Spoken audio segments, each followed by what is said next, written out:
Saint Herman, for many the patron of North America, was born near Moscow around 1756 to a pious merchant family and entered monastic life at the age of 16 at the Trinity St. Sergius Lavra near St. Petersburg. While there he was attacked by cancer of the face, but the Mother of God appeared to him and healed him completely.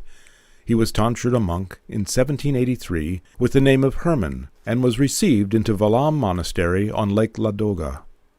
After some time he was allowed to withdraw to the life of a hermit in the forest, and only came to the monastery for feast days.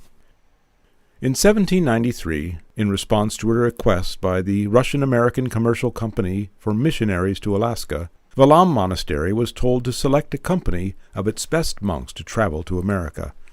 8 were chosen, of whom the hermit Herman was one. The company crossed all of Siberia, and almost a year later first saw Kodiak Island in September 1794. The missionaries set about their work, and found the native Aleut people so receptive to the gospel of Christ that in the first year about 7,000 were baptized and 1,500 marriages performed. Despite several hardships, the missionaries covered huge distances on foot and in small boats to reach the scattered fishing settlements of the Aleuts. In general, they found a warm reception, but many of the pagan shamans opposed their message and sometimes stirred up the people against them. It was thus that the priest-monk Juvenali was killed in 1796, becoming the first martyr of North America.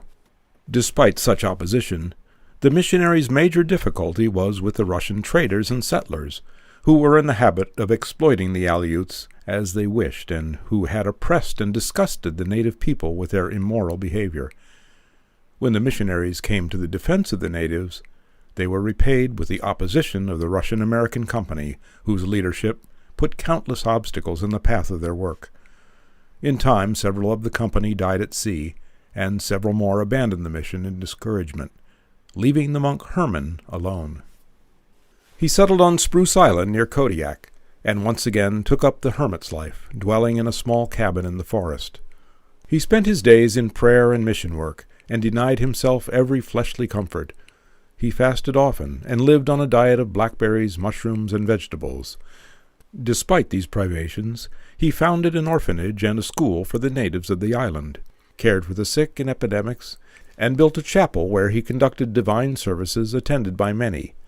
He was not a priest, but God made up the lack in miraculous ways. At Theophany, angels descended to bless the waters of the bay, and the saint would use the holy water to heal the sick. Asked if he was ever lonely or dejected in his solitude, he replied, "I am not alone. God is here as everywhere, and the angels too. There is no better company." St. Herman reposed in peace on Spruce Island at the age of 81 in 1836. At the moment of his departure his face was radiant with light, and the inhabitants nearby saw a pillar of light rising above his hermitage. His last wish was to be buried on Spruce Island. When some of his well-intentioned disciples attempted to take his relics back to Kodiak to be buried at the church there, a storm rose up and continued unabated until they abandoned the plan and buried him as he desired.